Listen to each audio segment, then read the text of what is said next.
Hello everyone, welcome to Core Academy. आज के इस वीडियो में हम पढ़ेंगे नॉन आइडियल सॉल्यूशंस के बारे में और कॉलिगेटिव प्रॉपर्टीज के बारे में। ठीक है, और दोनों के दोनों टॉपिक बहुत इंपॉर्टेंट है एग्जाम पॉइंट ऑफ व्यू से। ठीक है, इस वजह से आप लोग आज की वीडियो को कंप्लीट देखना और जहां भी डाउट हो आप लोग कमेंट करना। ठीक है, वो डाउट्स आप लोगों के क्लियर हो जाएंगे। ओके, तो देखो प्रीवियस क्लास में हमने पढ़ा concept of ideal solutions. Okay, तो आइडियल सॉल्यूशन में हमने क्या देखा कि जब हम दो लिक्विड को आपस में डिसॉल्व करते हैं और डिसॉल्व करने पर उस सॉल्यूशन का जो वेपर प्रेशर आता है उस वेपर प्रेशर को हम कैलकुलेट करते हैं बाय यूजिंग राउल्ट लॉ। ठीक है, जिसके लिए वेल डिफाइंड फॉर्मूला भी है ना। तो हमने लॉ से क्या कर लिया, वेपर प्रेशर को कैलकुलेट कर लिया। ठीक है, फिर हमने उसी वेपर प्रेशर को किसी प्रेशर मेजरिंग डिवाइस से ऑब्जर्व किया। ठीक है, फिर दोनों वैल्यू को कंपेयर किया तो दोनों वैल्यू अगर सिमिलर हुई, एक जैसी हुई, सेम हुई, तो उस सिचुएशन में वो बिहेवियर क्या कहलाता था, आइडियल बिहेवियर कहलाता था। ठीक है, और उस सॉल्यूशन को क्या कहेंगे, हम आइडियल सॉल्यूशन कहेंगे। मींस ऐसे सॉल्यूशन जो राउल्ट लॉ को 100% फॉलो करते हैं उन सॉल्यूशंस को कहा जाता है आइडियल सॉल्यूशन। ठीक है, आज हम पढ़ने वाले हैं नॉन आइडियल सॉल्यूशंस। तो नॉन आइडियल सॉल्यूशंस क्या होंगे, वो सॉल्यूशन जो कि राउल्ट लॉ को फॉलो नहीं करेंगे, तो उनको क्या कहेंगे, हम नॉन आइडियल सॉल्यूशंस कहेंगे। ठीक है, अब लॉ को फॉलो ना करने का मीनिंग क्या है तो उसको समझते हैं। तो देखो हमारे पास मान लो दो लिक्विड है, लिक्विड ए और लिक्विड बी। ठीक है, और दोनों को क्या कर दिया, हमने मिक्स कर दिया। ठीक है, तो मिक्स करने पर हमारे पास जो सॉल्यूशन आया उस सॉल्यूशन का हमने वेपर प्रेशर चेक किया। ठीक है, तो वेपर प्रेशर हमने दो तरीके से चेक किया, एक बाय लॉ की हेल्प से, ठीक है, और एक by using pressure measuring device से, है ना। किसी भी प्रेशर मेजरिंग डिवाइस से हमने वेपर प्रेशर को ऑब्जर्व कर लिया। ठीक है, तो लॉ से जो वेपर प्रेशर की वैल्यू आएगी हम उसको एक्सप्रेस कर देते हैं पीटी सॉल्यूशन बाय लॉ। ठीक है, और जो हम प्रेशर मेजरिंग डिवाइस से वैल्यू लेकर आएंगे वो रिप्रेजेंट होगी पीटी सॉल्यूशन बाय एक्सपेरिमेंट। ठीक है, तो अगर इन दोनों वैल्यूज में अगर डिफरेंस हो, मींस दोनों वैल्यू सेम ना हो, तो वो बिहेवियर क्या कहलाता है, नॉन आइडियल बिहेवियर कहलाता है। ठीक है, और उस टाइप के सॉल्यूशन को हम क्या कहेंगे, नॉन आइडियल सॉल्यूशन कहेंगे। ओके, अब लॉ से हम कैसे कैलकुलेट करते हैं, तो लॉ से simply by using formula, that is P naught A into X A plus P naught B into X B. ठीक है ना, where P naught A represents the vapor pressure of pure liquid A, XA represents mole fraction of liquid A in the solution, P naught B represents vapor pressure of pure liquid B, and XB represents mole fraction of liquid B in the solution। ठीक है, ये सब हमने पहले पढ़ रखा है। Okay, तो नॉन आइडियल सॉल्यूशन के केस में PT experimental is not equal to PT ideal और PT by law, that is P naught A into X A plus P naught B into X B. ठीक है, फिर यहीं पे individual liquids के vapour pressure की बात करें तो उनकी वैल्यूज भी क्या होगी, डिफरेंट होगी, एक्सपेरिमेंटल वैल्यू और लॉ से आई हुई वैल्यू। ठीक है, तो P A experimental is not equals to P naught A into X A, and similarly P B, that is vapour pressure of liquid B, is also not equals to experimental, is not equals to P naught B into X B. ठीक है, तो ये condition है जिस condition में solution non ideal solution कहलाता है। ठीक है, अब हम बात करेंगे कि नॉन आइडियल सॉल्यूशंस के क्या क्या टाइप्स होते हैं। ठीक है, तो देखो जिस तरीके से आप लोगों ने क्लास 11th में नॉन आइडियल गैस के बारे में पढ़ा था, दैट इज रियल गैस के बारे में पढ़ा था, और रियल गैस मींस वो गैस जो कि गैसियस लॉ को फॉलो नहीं करती, तो उन्हें क्या कहते हैं, हम रियल गैस कहते हैं। और रियल गैस क्या करती है, आइडियल बिहेवियर से डेविएशन शो करती है। तो उसी तरीके से हमारे जो नॉन आइडियल सॉल्यूशन है वो आइडियल बिहेवियर से डेविएशन शो करेंगे। ठीक है, अब डेविएशन कितने टाइप के होते हैं, दो टाइप के, तो एक पॉजिटिव डेविएशन और दूसरा नेगेटिव डेविएशन। तो उसी तरीके से नॉन आइडियल सॉल्यूशंस को दो कैटेगरी में बांटा गया है, तो एक है पॉजिटिव डेविएशन और दूसरा है नेगेटिव डेविएशन, उसको हमें डिस्कस करना है। ओके, चलिए तो पहले इतना नोट कर लो, फिर उसको डिस्कस करते हैं। ठीक है, अब देखो डिस्कस करते हैं हम नॉन आइडियल सॉल्यूशंस के टाइप को। तो नॉन आइडियल सॉल्यूशंस को दो टाइप में कैटेगराइज किया गया है। तो पहला है non ideal solution showing negative deviation और दूसरा है non ideal solution showing positive deviation. Okay, तो हम पहला टाइप डिस्कस कर रहे हैं non ideal solution showing negative deviation. ठीक है, तो यहाँ पर डेविएशन का मीनिंग क्या है और नेगेटिव का मीनिंग क्या है वो सब आप लोगों को आगे चल के क्लियर होने वाला है। ठीक है, तो देखो हम अगर दो लिक्विड का सॉल्यूशन में, लिक्विड ए और लिक्विड बी, ठीक है, तो दोनों को मिक्स करने पर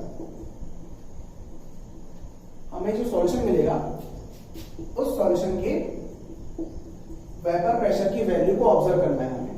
ठीक है, तो यहां पर दो टाइप की वैल्यूज होंगी, एक value PT by law, means हम लॉ से वेपर प्रेशर की वैल्यू निकाल लेंगे। वो कैसे, तो P naught A into X A plus P naught B into X B. ठीक है, हमने पी नॉट ए की वैल्यू और एक्स ए की value, similarly P naught B और एक्स बी की वैल्यू पुट करके क्या निकाल लिया, वेपर प्रेशर की वैल्यू निकाल ली। ठीक है, ये सारी वैल्यूज हमें पता है। ठीक है, फिर हमने क्या किया, उसी सॉल्यूशन का वेपर प्रेशर निकाला प्रेशर मेजरिंग डिवाइस की हेल्प से। ठीक है, मींस हम उसको बोल देते हैं पीटी एक्सपेरिमेंटल। तो पीटी एक्सपेरिमेंटल की वैल्यू कुछ ना कुछ आएगी। ठीक है, अब देखो हम मान लेते हैं कि लॉ से हमने जो वैल्यू निकाली वो आ रही है 200। ठीक है, फिर हमने जब एक्सपेरिमेंट से वेपर प्रेशर की वैल्यू ऑब्जर्व की तो वो कितनी ऑब्जर्व हुई, 195। ठीक है, तो यहां पर क्या नजर आ रहा है आप लोगों को, डिफरेंस नजर आ रहा है, वेपर प्रेशर की वैल्यूज में डिफरेंस नजर आ रहा है। मींस वैल्यू क्या हो रही है, डेविएट हो रही है। ठीक है, मींस सॉल्यूशन जो है वो आइडियल बिहेवियर शो नहीं कर रहा, तो वो सॉल्यूशन क्या कहलाएगा, नॉन आइडियल सॉल्यूशन कहलाएगा। अब नॉन आइडियल सॉल्यूशन में इस टाइप का सॉल्यूशन जो कि जिसके वेपर प्रेशर की एक्सपेरिमेंटल वैल्यू लॉ से आए हुए वेपर प्रेशर की वैल्यू से कम आती है, तो उस टाइप के नॉन आइडियल सॉल्यूशन को कहा जाता है non ideal solution showing negative deviation. ठीक है, तो यहां पर नेगेटिव का मीनिंग क्या है कि एक्सपेरिमेंटल वेपर प्रेशर की वैल्यू कम आ रही है, तो नेगेटिव का मीन्स है कम। किसके कंपैरिजन में कम, आइडियल वैल्यू के कंपैरिजन में कम। मींस जो लॉ से आई हुई वैल्यू है मींस आइडियल वैल्यू है, उस वैल्यू से कम आ रही है, तो उसका मीनिंग होता है नेगेटिव। और डेविएशन का मीनिंग कि वेपर प्रेशर सेम नहीं आ रहा दोनों केस में। ठीक है, चलिए तो ये हमने समझा what do you mean by non ideal solution showing negative deviation. ठीक है, तो हम इसको डिफाइन भी कर सकते हैं, such type of non-ideal solution whose experimental vapor pressure value is found to be less than the ideal vapor pressure value. Okay, चलिए अब हम non ideal solution showing negative deviation के फीचर्स के बारे में डिस्कस करेंगे।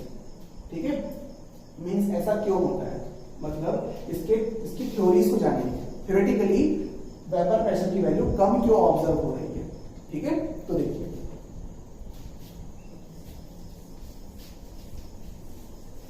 तो इस टाइप के सॉल्यूशन में सबसे पहला पॉइंट तो यही बन रहा है कि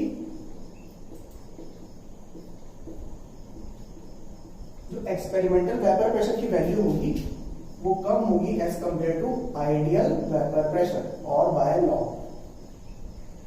ठीक है। Similarly vapour pressure of liquid A by experiment will be less than the ideal value that is P naught A into X A. Means हम सिर्फ लिक्विड ए का वेपर प्रेशर निकालते लॉ की हेल्प से, तो कैसे निकालते थे? P naught A into X ए। तो लॉ से निकाली हुई वैल्यू के कंपैरिजन में एक्सपेरिमेंटल वैल्यू कम आ रही है। ठीक है।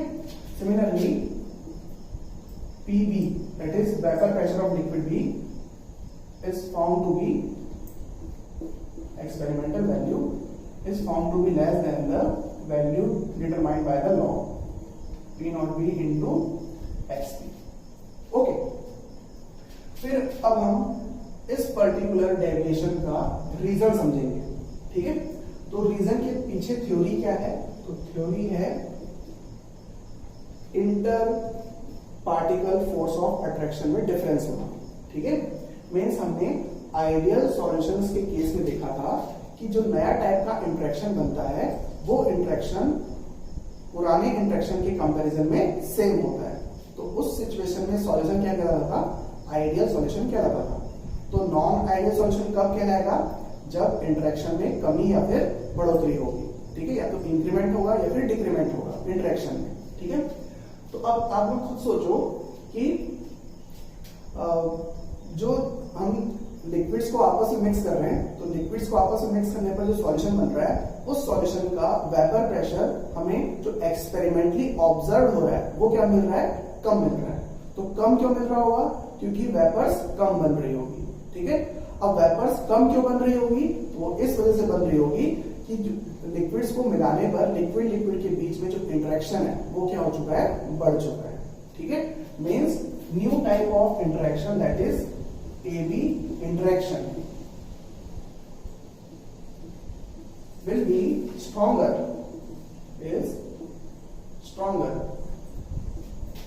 than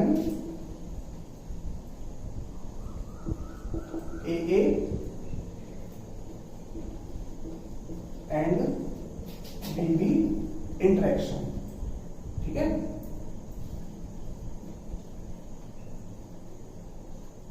तो ये एक्चुअल रीजन होता है।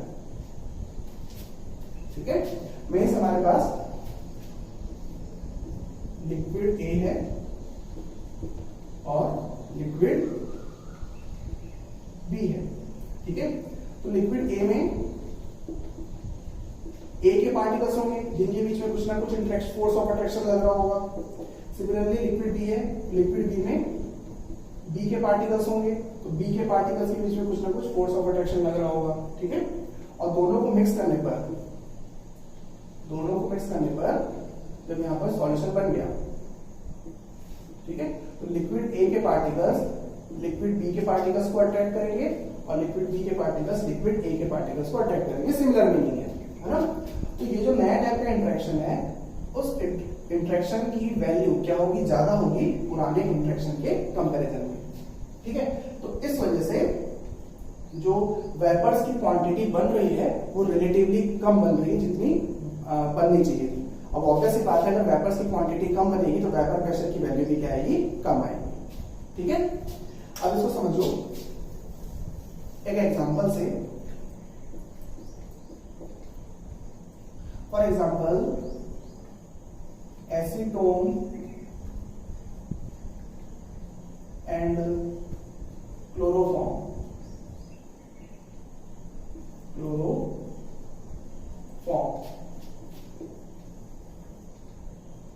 का सॉल्यूशन कैसा होता है? नॉन आइडियल सॉल्यूशन होता है शोइंग नेगेटिव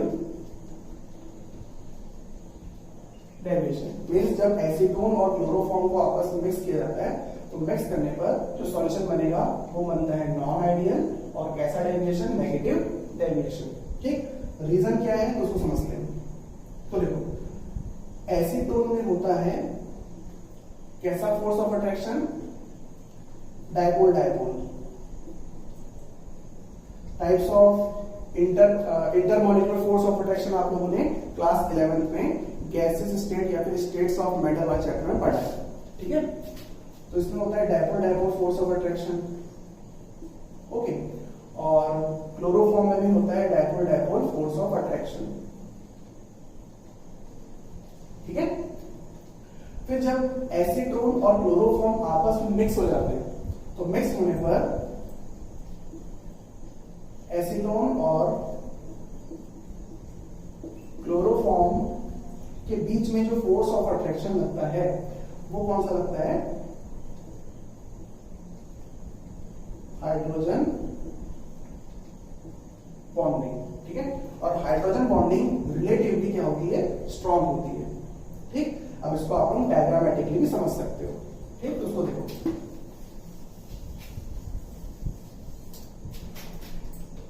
एसीटोन होता है CH3 CO CH3। थोड़ी बहुत नॉलेज तो होगी आप लोगों को, क्लास 11th में आप लोगों ने ऑर्गेनिक केमिस्ट्री अच्छे तरीके से पढ़ी है, ठीक है। ये एसीटोन का स्ट्रक्चर हुआ। फिर यहां पर क्लोरोफॉर्म का फॉर्मूला होता है CHCl3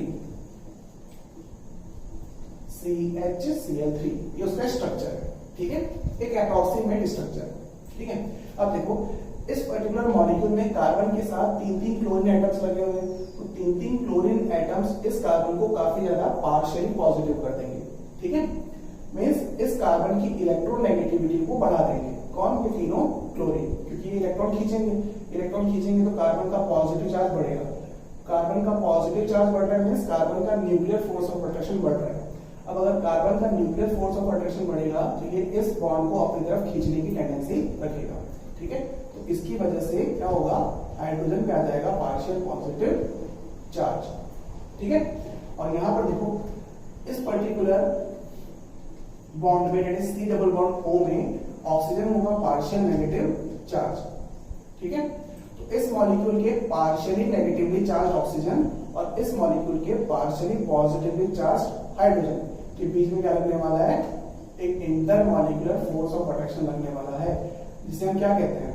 हाइड्रोजन बॉन्ड कहते हैं, हाइड्रोजन बॉन्ड। और इस हाइड्रोजन बॉन्ड के बनने की वजह से जो सॉल्यूशन है वो क्या शो करता है? नेगेटिव डेविएशन शो करता है। मींस इसके पार्टिकल्स और इसके पार्टिकल्स के बीच में अट्रैक्शन बढ़ गया, तो इस वजह से ज्यादा वेपर्स नहीं बन रही, जितनी बननी चाहिए थी उससे कम बनेंगी। तो ऑब्वियसली बात है, वेपर प्रेशर की वैल्यू क्या आएगी? कम आएगी। तो ये मेन रीजन होता है नेगेटिव डेविएशन शो करने का, ठीक है। चलिए अब हम बाकी फीचर्स, बाकी प्रॉपर्टीज का डिस्कशन करेंगे non ideal solution showing negative deviation में, ठीक है। तो तब तक इसको नोट कर लो।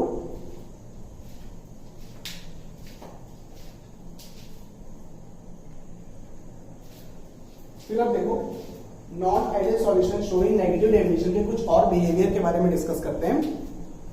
तो नेक्स्ट बिहेवियर है delta H of mixing is also less than 0, that is also negative, ठीक है। तो इसका मीनिंग क्या है कि डेल्टा H मिक्सिंग की वैल्यू क्या आएगी?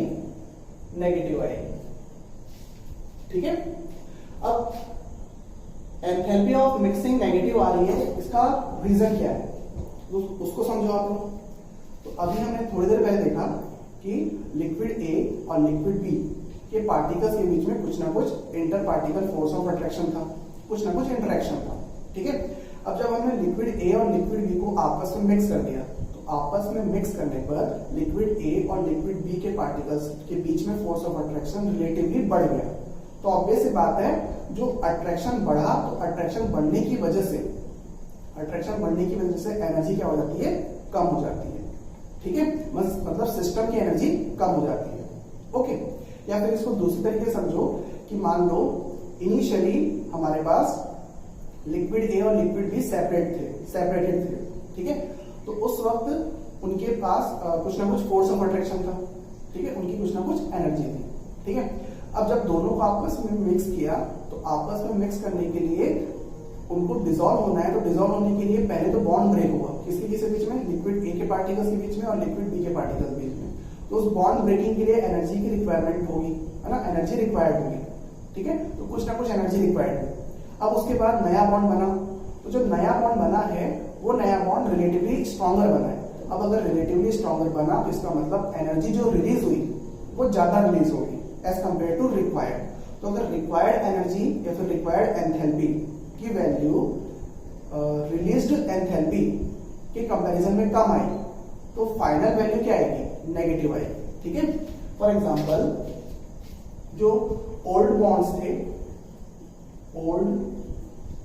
थे AA और PB, है ना, उनको ब्रेक करने के लिए रिक्वायर्ड एंथैल्पी चेंज वो मान लो +100 है, ठीक है। तो जो न्यू बॉन्ड बने, ठीक है, यहाँ पे बॉन्ड नहीं बोलना चाहिए, मीन्स ऐसा कहना चाहिए इंटरेक्शन, ठीक है। कोई नया बॉन्ड बनता नहीं है, ठीक है।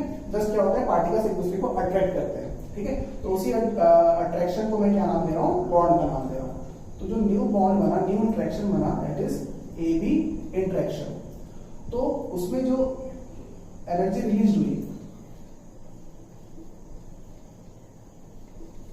Released energy, that is change in energy, delta H, उसकी वैल्यू कितनी आई, -120, ठीक है। तो एनर्जी जो रिलीज हुई है वो रिलेटिवली ज्यादा हुई है as compared to required energy, ठीक है। तो ऑब्वियस सी बात है, net process means delta H of mixing वो क्या हो जाएगी, रिक्वायर्ड प्लस रिलीज। तो फाइनली वैल्यू कितनी आएगी, -20। तो क्या आ रही है वैल्यू, माइनस आ रही है, मींस नेगेटिव आ रही है। आएगा समझ में, चलिए। तो इसका भी रीजन यही है कि इंटरेक्शन जो बना है वो रिलेटिवली स्ट्रॉन्गर बना है, ठीक है। फिर अगली प्रॉपर्टी है, अगला फीचर है delta V of mixing is less than 0, means liquids को आपस में मिलाने पर वॉल्यूम में कॉन्ट्रैक्शन होता है जब सॉल्यूशन क्या शो करता है, नेगेटिव डेविएशन शो करता है। वॉल्यूम में कॉन्ट्रैक्शन होता है का मीनिंग क्या है कि मान लो हमारे पास लिक्विड A है ना, और लिक्विड A ने कितना वॉल्यूम ऑक्यूपाई कर रखा है, 3 ml, ठीक है। और दूसरा लिक्विड है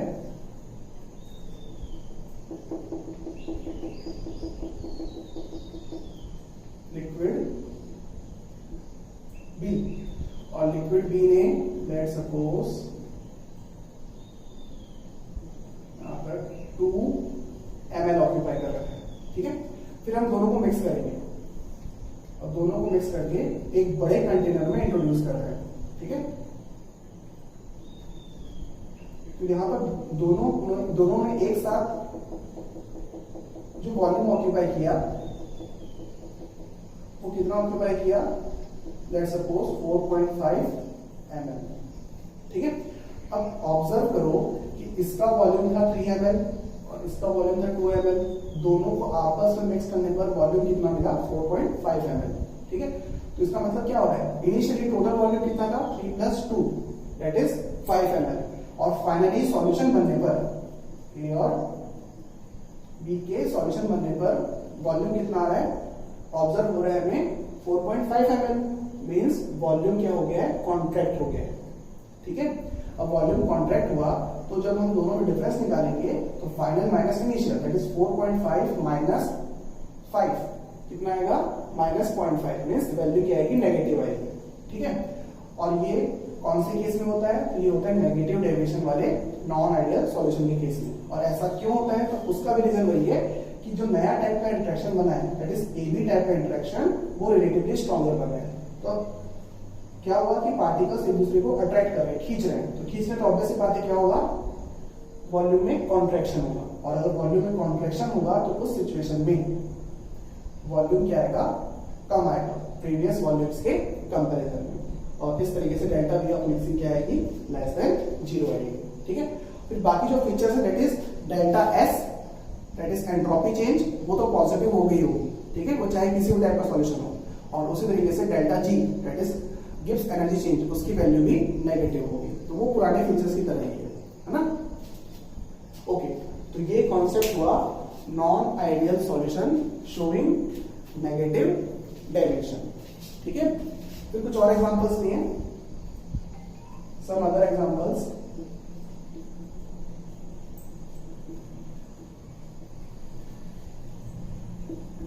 जैसे कि एनिलीन प्लस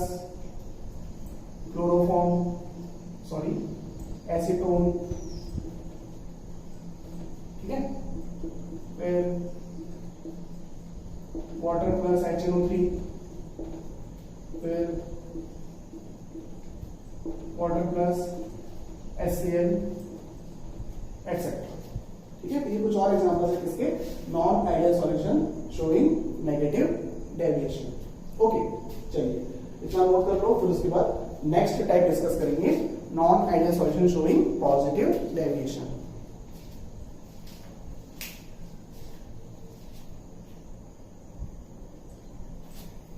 फिर अब नेक्स्ट टाइप देखो, non ideal solution showing positive deviation.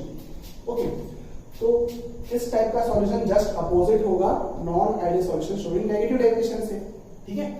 तो जब हम दो लिक्विड्स को, दैट इज लिक्विड ए और लिक्विड बी को आपस में मिक्स कर दें, और मिक्स करने पर हमें जो सॉल्यूशन मिलेगा, उस सॉल्यूशन का वेपर प्रेशर जो हम लॉ से निकालेंगे, that is P naught A into XA plus P naught B into XB, और उसकी वैल्यू आई मान लो 200, ठीक है। फिर हमने उसी सॉल्यूशन के वेपर प्रेशर की वैल्यू निकाली एक्सपेरिमेंट के थ्रू, ठीक है, और वो वैल्यू आई 205। मींस एक्सपेरिमेंटल वेपर प्रेशर की वैल्यू लॉ से आए हुए वेपर प्रेशर की वैल्यू से ज्यादा आ रही है, तो ज्यादा का सेंस है पॉजिटिव और डेविएशन का सेंस है डिफरेंट वैल्यूज, ठीक है। So we can say that PT experimental will be found to greater than P naught A, that is ideal values, P naught A into XA plus P naught B into XB, ठीक है। अब ये ऐसा क्यों हो रहा होगा, तो उसके पीछे रीजन आप लोग खुद सोचो कि दो लिक्विड्स को आपस में हम क्या कर रहे हैं, मिक्स कर रहे हैं, डिसॉल्व कर रहे हैं। तो मिक्स करने पर सॉल्यूशन बना, उस सॉल्यूशन का वेपर प्रेशर रिलेटिवली ज्यादा है। अब वेपर प्रेशर ज्यादा कब आता, तो ज्यादा तब आता जब ज्यादा वेपर्स बनती, और वेपर्स ज्यादा कब बनेगी, जब नया इंटरेक्शन वीक हुआ होगा, ठीक है। मतलब जो नए टाइप का इंटरेक्शन है वो वीक हो गया होगा, तो आसानी से पार्टिकल्स इवोपरेट हो रहे होंगे, और रिलेटिवली ज्यादा आसानी से पार्टिकल्स इवोपरेट हो रहे होंगे, तो ज्यादा वेपर्स बन रही है, और ज्यादा वेपर्स बनेगी तो रिलेटिवली वेपर प्रेशर ज्यादा आएगा, ठीक है। तो ये रीजन होता है, मींस जो नया टाइप का इंटरेक्शन है AB इंटरेक्शन, वो क्या हो जाता है, वीक होता है, ठीक है। AB interaction is weaker then AA and BB interaction, ठीक है। अब ऑब्वियस सी बात है, इंटरेक्शन में कमी आई है, तो इसका मतलब फाइनली जो एनर्जी रिलीज हुई होगी वो कम हुई होगी, और रिक्वायर्ड एनर्जी ज्यादा होगी। तो रिक्वायर्ड एनर्जी ज्यादा means delta H required is more than the delta H released, तो फाइनल वैल्यू क्या आएगी, डेल्टा H की पॉजिटिव आएगी, ठीक है। Means delta H of mixing will be greater than 0, that is enthalpy of mixing is positive,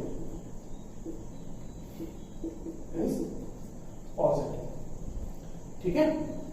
मतलब जब हम लिक्विड्स को आपस में मिक्स कर रहे हैं, और मिक्स करने पर जो नया इंटरेक्शन बना, उस नए इंटरेक्शन में कमी आई। अब अगर नए इंटरेक्शन में कमी आई, इसका मतलब रिलेटिवली कम एनर्जी रिलीज हुई है, जितनी एनर्जी रिलीज होनी चाहिए थी उससे कम हुई है, तो ऑब्वियस सी बात है नेट एंथैल्पी चेंज क्या आएगा, पॉजिटिव आएगा, क्योंकि रिक्वायर्ड तो ज्यादा था। मान लो रिक्वायर्ड है 100 और रिलीज हुई 95, तो 100 माइनस 95 कितना होगा, 5 होगा, दैट इज पॉजिटिव। ठीक है। फिर number 4 feature that is delta we mixing.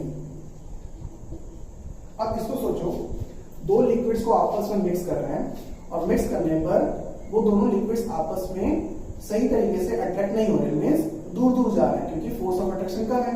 तो अगर पार्टिकल्स अगर दूर दूर जाएंगे तो फैलेंगे, फैलेंगे मींस एक्सपांड होंगे। ठीक है। और एक्सपांशन से वॉल्यूम क्या हो जाएगा, बढ़ जाएगा, मींस हमें फाइनली जो वॉल्यूम मिलेगा वो ज्यादा मिलेगा, जितना मिलना चाहिए था उसके कंपैरिजन में। इसका मतलब delta we of mixing will also be greater than 0 in case of positive deviation. यहां भी वैल्यू क्या आएगी, 0 से ज्यादा आएगी, मींस पॉजिटिव आएगी। ठीक है। तो ये फीचर्स हो गए इसके non ideal solution showing positive deviation. ठीक है। तो कुछ एग्जांपल्स लिख लो।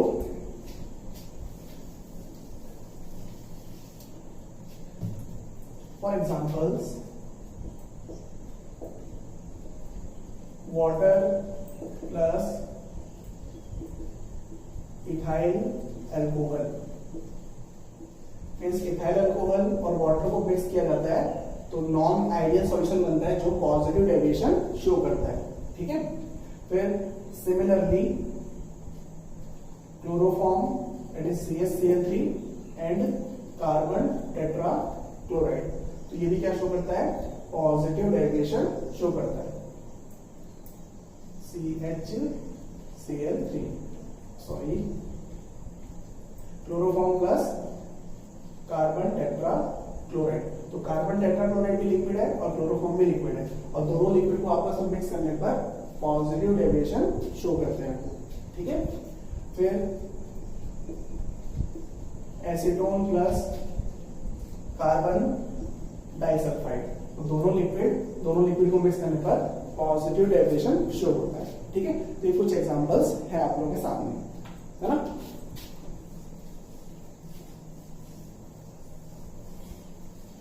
चलिए अब देखो, अब हम डिस्कस करेंगे graph of non ideal solutions. ठीक है। तो हमने प्रीवियस क्लास में एक ग्राफ प्लॉट किया था लिक्विड ए और लिक्विड बी के सॉल्यूशन के लिए। तो जो हमने बाय डिफॉल्ट ग्राफ प्लॉट किया था ना, तो वो प्लॉट था फॉर आइडियल सॉल्यूशन। ठीक है। जिसमें हमने इस तरीके से दो वाई एक्सिस बनाई थी,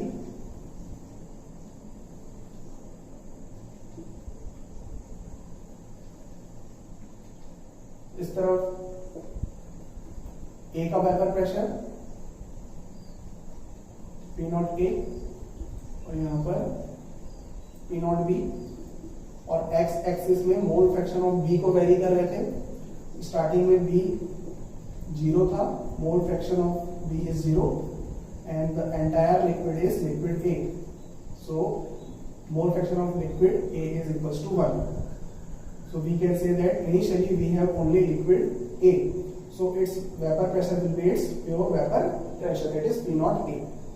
फिर उसके बाद जब हम XB को बढ़ाते जा रहे थे, मतलब लिक्विड B को मिलाते जा रहे थे, तो वेपर प्रेशर सॉल्यूशन का बढ़ता जा रहा था। ठीक है। और वो कहां तक बढ़ता था, P0 B तक। ठीक है। तो ये ग्राफ था आइडियल सॉल्यूशन का,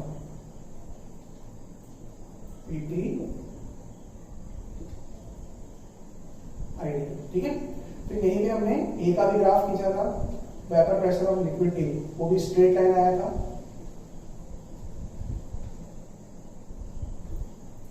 ठीक है।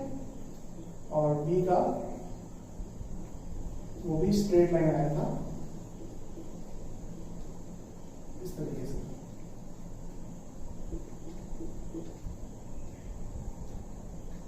ठीक है। तो ये P A that is liquid A का ग्राफ और ये PB that is vapour pressure of liquid B का ग्राफ। ठीक है, और पूरे ग्राफ में जो लाइंस आ रही है क्या आ रही है, स्ट्रेट लाइन आ रही है। ठीक है, तो ये था आइडियल सॉल्यूशन का ग्राफ। ओके, फिर अब हम प्लॉट करेंगे नॉन आइडियल सॉल्यूशंस के ग्राफ।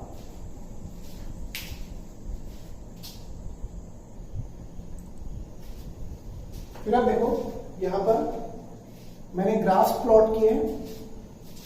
ये पहला graph non ideal solution showing positive deviation का और ये दूसरा graph non ideal solution showing negative deviation. ठीक है, तो यहां पर जो ब्लैक इंक से ग्राफ बन रहा है वो आइडियल सॉल्यूशन का ग्राफ है और जो ब्लू इंक से बना हुआ ग्राफ है वो ग्राफ नॉन आइडियल सॉल्यूशन का ग्राफ है। ठीक है, जस्ट एक कंपैरिजन है। ओके, तो देखो पहले इसको समझते हैं। तो इस ग्राफ में ये जो ब्लैक लाइन है वो आइडियल बिहेवियर आइडियल सॉल्यूशन को रिप्रेजेंट कर रही है ना, और blue line non ideal solution showing positive deviation को रिप्रेजेंट कर रही है। ठीक है, अब देखो पीटी एक्सपेरिमेंटल मतलब vapour pressure of solution experimentally जो डिटरमाइंड होगा उसकी वैल्यू आइडियल या फिर लॉ से निकाली गई वेपर प्रेशर की कंपैरिजन में ज्यादा होगी। तो इस वजह से जो ब्लू इंक से बना हुआ ग्राफ है उसकी वैल्यू क्या है, आइडियल वैल्यू से ज्यादा है। ठीक है, ये देखो ऊपर से जा रहा है ग्राफ, मींस वैल्यू क्या मिल रही है, टोटल वेपर प्रेशर की एक्सपेरिमेंटल वैल्यू ज्यादा है as compared to ideal value. ठीक है, फिर अब सिमिलरली हम अगर मान लो बी के लिए रिप्रेजेंट करें तो लिक्विड बी का वेपर प्रेशर वेरी करेगा किस तरीके से, तो ब्लू लाइन के तरीके से, मींस लिक्विड बी के वेपर प्रेशर की एक्सपेरिमेंटल वैल्यू लॉ से आए हुए वेपर प्रेशर की कंपैरिजन में ज्यादा होगी। तो यहाँ पर वैल्यू ज्यादा है और ये आइडियल वैल्यू का ग्राफ है ब्लैक लाइन से। ठीक है, फिर उसी तरीके से ए के लिए तो लिक्विड ए का वेपर प्रेशर आइडियली इस तरीके से लीनियरली वेरी कर रहा है, लेकिन experimental value of vapour pressure of liquid a non linearly very कर रहा है और वैल्यू क्या आ रही है, ज्यादा नजर आ रही है आप लोगों को ग्राफ में। ठीक है, और यहां पर क्या नजर आएगा आप लोगों को, जस्ट उल्टा कि एक्सपेरिमेंटल वैल्यूज आप लोगों को क्या नजर आएगी, कम नजर आएगी। ठीक है, तो यहां पर देखो एक्सपेरिमेंटल वैल्यू वेपर सॉल्यूशन की एक्सपेरिमेंटल वेपर प्रेशर की वैल्यू क्या है, कम है, और आइडियली वेपर प्रेशर की वैल्यू क्या है, ज्यादा है। फिर सिमिलरली ए के लिए ए का एक्सपेरिमेंटल वेपर प्रेशर कम है, आइडियल वेपर प्रेशर ज्यादा है। फिर बी के लिए भी एक्सपेरिमेंटल वेपर प्रेशर कम है और आइडियल वेपर प्रेशर ज्यादा है। ठीक है, तो ये ग्राफ्स हैं इसके लिए नॉन आइडियल सॉल्यूशंस के लिए। ठीक है, इसको प्लॉट करिए कॉपी में, फिर अपन नेक्स्ट टॉपिक पढ़ते हैं। ओके,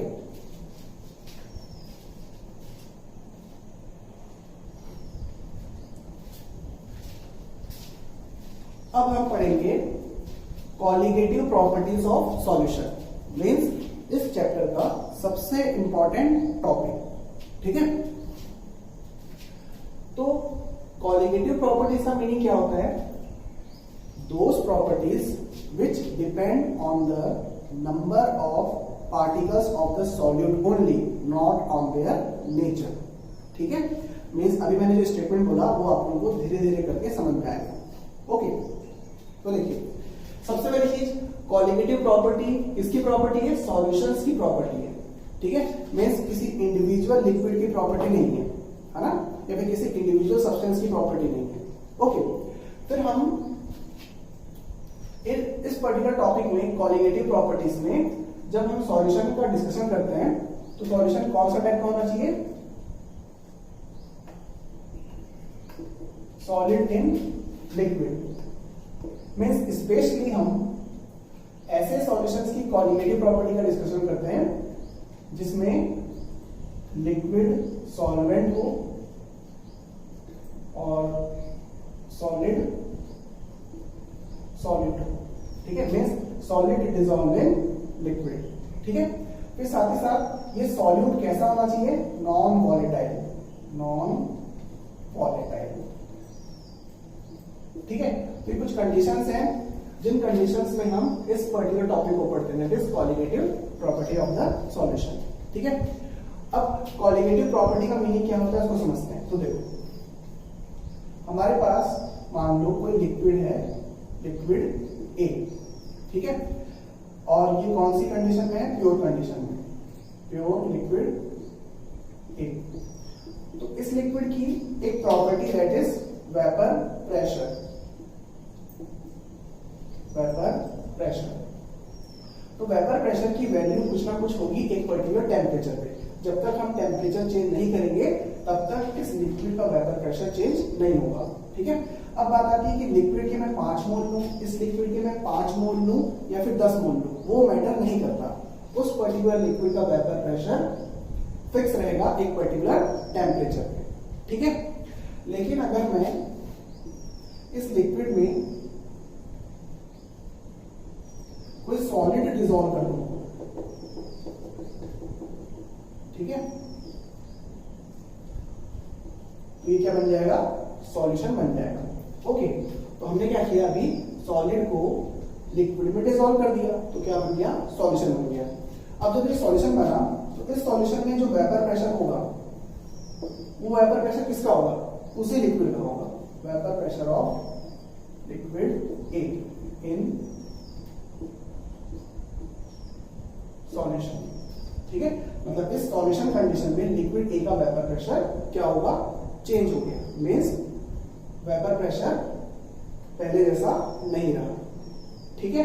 तो ये कब हुआ? जब हमने इसमें कोई सॉलिड डिसॉल्व किया। तो सॉलिड डिसॉल्व करने पर वेपर प्रेशर की वैल्यू क्या होगी? चेंज होगी, ठीक है। तो इस सिचुएशन में इस लिक्विड का जो वेपर प्रेशर है वो वेरी किसके अकॉर्डिंग करेगा? इस सॉलिड के नंबर ऑफ मोल्स के अकॉर्डिंग वेरी करेगा, ठीक है। तो इसका मतलब लिक्विड के वेपर प्रेशर की वैल्यू सॉल्यूशन कंडीशन में किस पे डिपेंड की? सॉलिड के नंबर ऑफ मोल्स पे डिपेंड की, ठीक है। Means those properties which depend on the number of solute particles not on their nature are known as colligative property, ठीक है। इसको एक और तरीके से समझो। मान लो मैंने इसमें सॉलिड ए डिसॉल्व किया और सॉलिड ए के 5 मोल डिसॉल्व किए, ठीक है। तो इस सिचुएशन में इस लिक्विड का जो वेपर प्रेशर आया वो कितना आया? पहले इनिशियली मान लो प्योर लिक्विड का वेपर प्रेशर है 40। अब जब हम सॉलिड मिलाते हैं तो वेपर प्रेशर क्या हो जाता है? कम हो जाता है, और वेपर प्रेशर कम होकर मान लो हो गया 38, ठीक है। फिर मैंने क्या किया?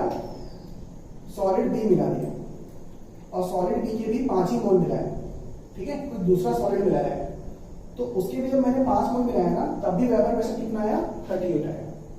इसका मतलब जो वेपर प्रेशर में कमी आ रही है वो इस बात पे डिपेंड नहीं कर रही कि सॉलिड कौन सा हमने लिया था, ठीक है। तो ये मीनिंग होता है कॉलिगेटिव प्रॉपर्टी का, ठीक है। तो इसी टॉपिक को हम पढ़ने वाले हैं। ओके, तो मैं लिखता हूं कॉलिगेटिव प्रॉपर्टी की definition.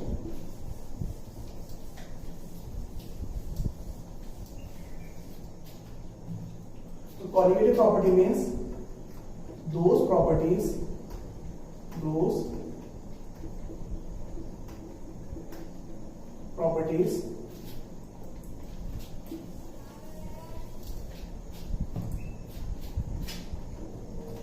which depend on only number of solute particles irrespective of their nature are known as colligative property.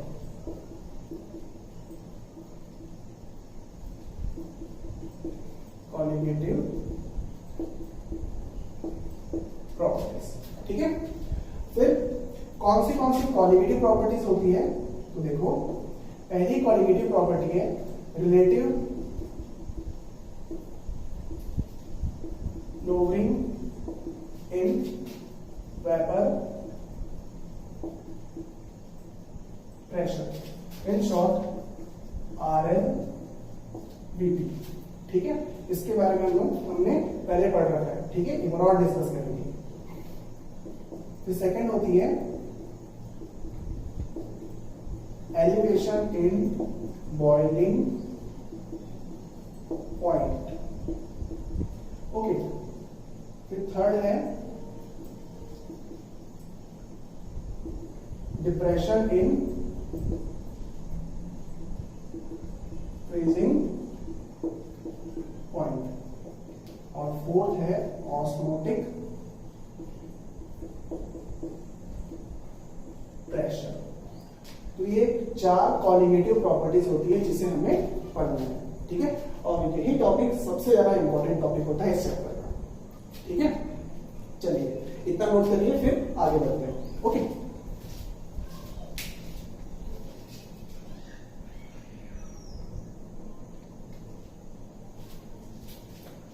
तो देखो सबसे पहले हम डिस्कस कर रहे हैं relative lowering in vapour pressure, ठीक है। तो ये जस्ट इस टॉपिक से आप लोगों का प्रीवियस टॉपिक जो आप लोगों ने वेपर प्रेशर का कॉन्सेप्ट पढ़ा था वो रिवाइज हो जाएगा, ठीक है।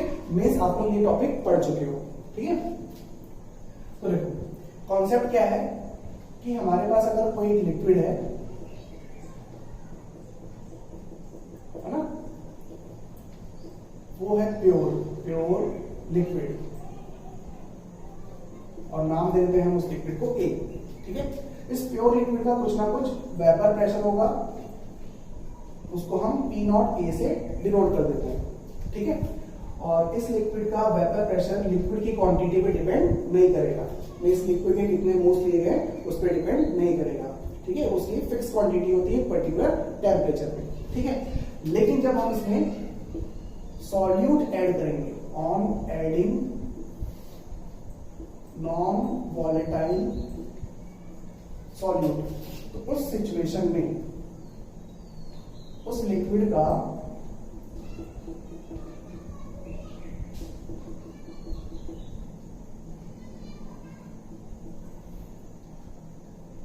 सॉल्यूट का नाम दे दो पी, है ना। तो उस लिक्विड का वेपर प्रेशर क्या हो जाएगा, कम हो जाएगा, है ना। तो इस सिचुएशन में vapour pressure of liquid A will be only P A without non, ठीक है। और पी ए की value that is vapour pressure of liquid A will be less then it's pure vapour pressure, ठीक है। और हमने इसके लिए एक लॉ भी पढ़ा था दैट इज राउल्ट लॉ, है ना। और उसमें हमने क्या एक्सप्रेशन लिखा था, P A equals to P naught A into X A, ठीक है। फिर फाइनली रीअरेंज करके हमने एक एक्सप्रेशन लाया था that is P naught A minus P A upon P naught A, और वही क्या कह रहा था, relative lowering in vapour pressure, ठीक है। That is R L V P, ठीक। अब देखो आर एल वी पी की वैल्यू किसके इक्वल आ रही है, mole fraction of solute B, means relative lowering in vapour pressure depend on the number of moles of solute B, क्योंकि मोल fraction X B क्या होगा, that is equal to number of moles of solute upon total moles. तो इस तरीके से हम कह सकते हैं कि सॉल्यूट के मोल्स पे सॉल्यूट का मोल फ्रैक्शन डिपेंड करेगा, और सॉल्यूट के मोल फ्रैक्शन के इक्वल ही क्या होती है, relative lowering in vapour pressure होती है। और relative lowering in vapour pressure क्या है, एक कॉलिगेटिव प्रॉपर्टी, कॉलिगेटिव प्रॉपर्टी, ठीक है। फिर देखो कॉलिगेटिव प्रॉपर्टी की हेल्प से हम क्या करते हैं, किसी भी सॉल्यूट का अननोन मोलर मास निकालते हैं, ठीक है। अब वो कैसे, तो देखो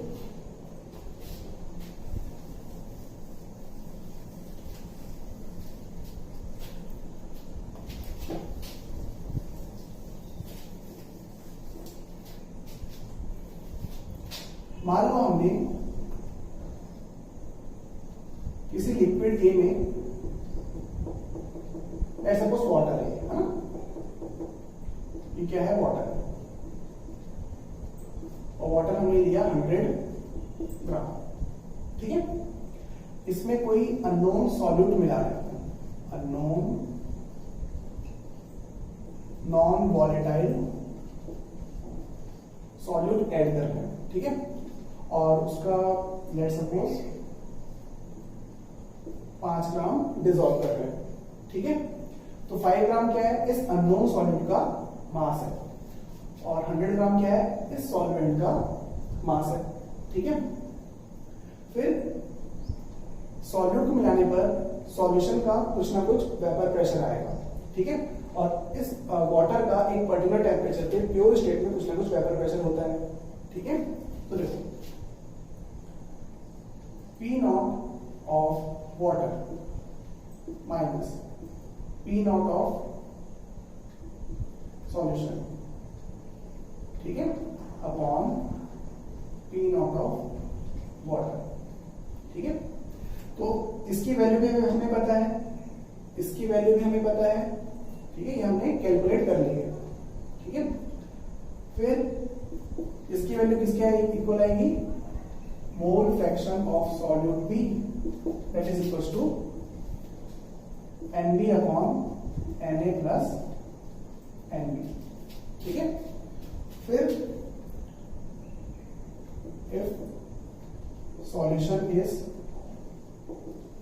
डाइल्यूट, अगर सॉल्यूशन डाइल्यूट हुआ तो उस सिचुएशन में NB की वैल्यू बहुत कम होगी एज कंपेयर टू Na। तो हम क्या कर सकते हैं, Na प्लस NB को ऑलमोस्ट लिख सकते हैं NaK, ठीक है। तो फिर क्या एक्सप्रेशन आ जाएगा, तो ये तो RLVP है, RLVP relative lowering in vapour pressure that is P0 minus P upon P0 equals to NB upon Na equals to number of moles of solute, number of moles of solute that is mass of solute that is MB upon molar mass of solute into Na number of moles of solvent that is mass of solvent into molar mass of solvent, ठीक है। Solvent को हम A से mention करते हैं और solute को B से मेंशन करते हैं, ठीक है।